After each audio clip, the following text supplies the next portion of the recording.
Hello, everyone. Today I'm going to talk about what it was like speaking out against my chain of command in the Marine Corps.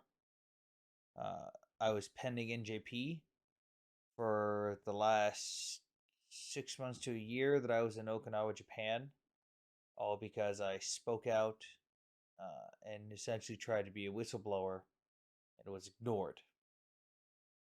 So during the COVID pandemic, while I was stationed in Okinawa, Japan, with 7th Communication Battalion, part of the 3rd MEF, um, I was part of a 3D printing effort. I essentially assisted with one of my buddies, a fellow sergeant, who was one of the leads for 3D printing masks for the whole island. We 3D printed masks for the Japanese police that helped out. We 3D printed for camp guard and the medical staff at the clinics, including all the corpsmen and everything. And we mainly provided for the naval hospital that was down on Camp Foster. One thing about being part of this effort was I got to sit in on some stuff in the MEF building. Now, when you sit in on stuff like that, what's said in the building stays in the building. That's it. Like, you don't talk about stuff outside the building. It's a work environment. It's kind of a given that stuff in there is secret or top secret, even if you don't have that clearance or if you're not, you just don't talk about it. So everyone kind of knew it, but we didn't really talk about it much outside the building because no one really had any proof except for people who were inside the MEF.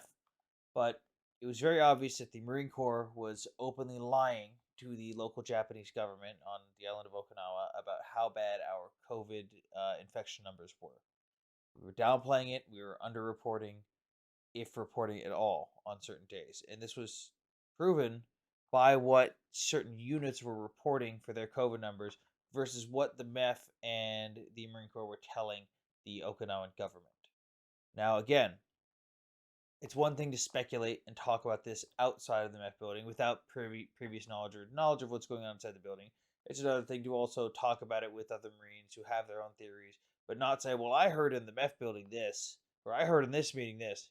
That's entirely different. You wouldn't do that. It's just different than outside speculation.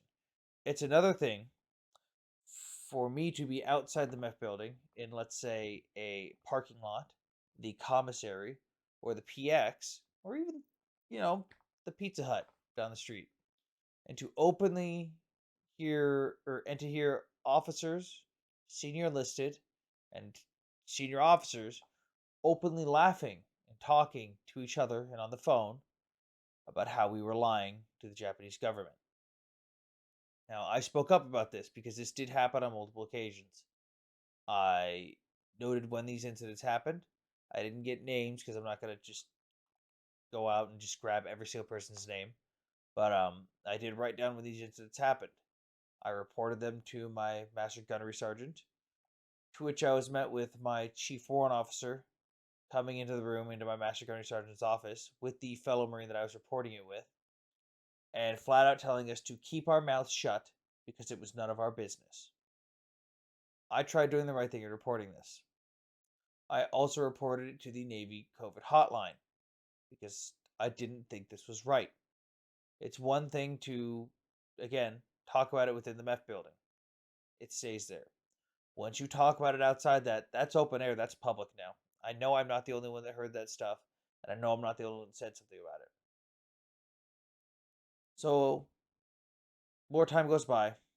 I've been trying to report it. I think officially I tried to report it 3 to 4 times. And then I get fed up.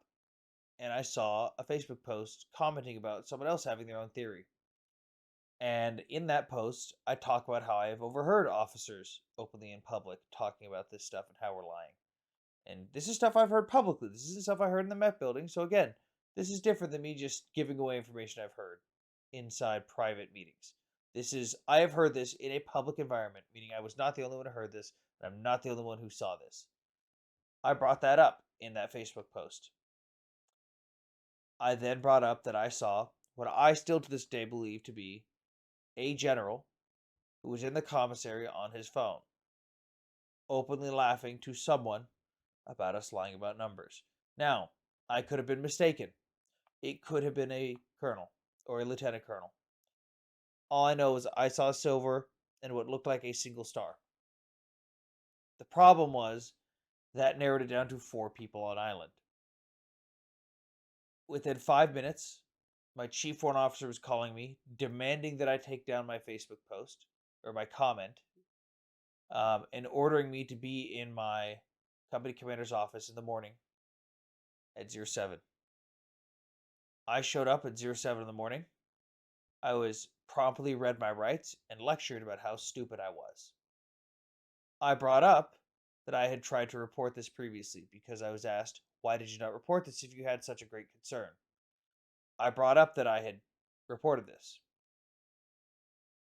I brought up that my chief warrant officer, who was standing in the room listening to all this, had told me to keep my mouth shut and that it was none of my business, to which he promptly lied directly to the company commander and said that that never happened.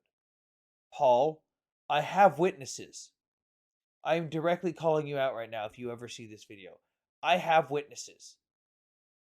You told me to keep my mouth shut when I properly tried to report this. You tried to silence me when I tried to do the right thing. And then you tried to kiss ass to those people that were my witnesses. And they know what you did because I told them what you did. I told them that you lied to the company commander's face. So my chief warrant officer lied to the company commander's face and said that I never reported it, despite the fact that I said I could bring witnesses forward.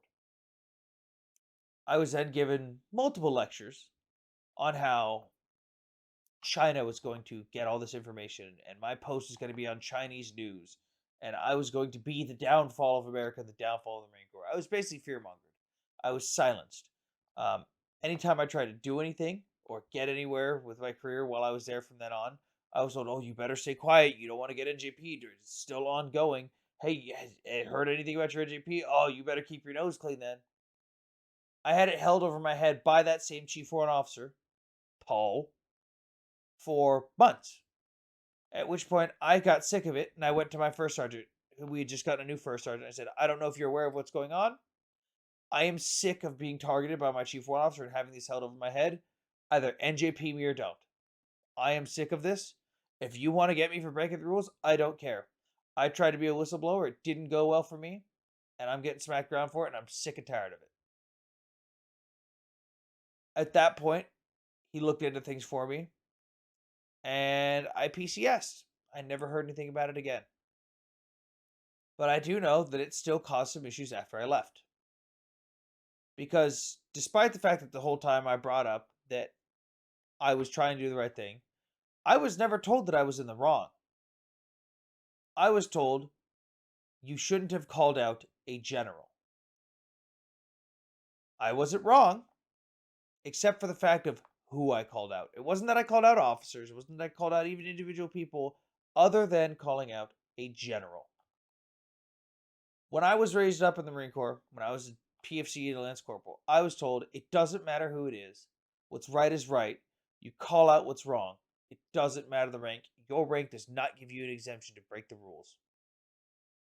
I lived by that the entire time I was in the Marine Corps.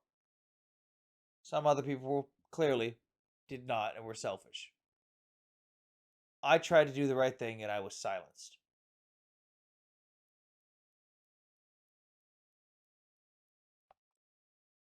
If you guys have any questions on the story, feel free to ask in the comments. But yeah, don't really know what else to say about that.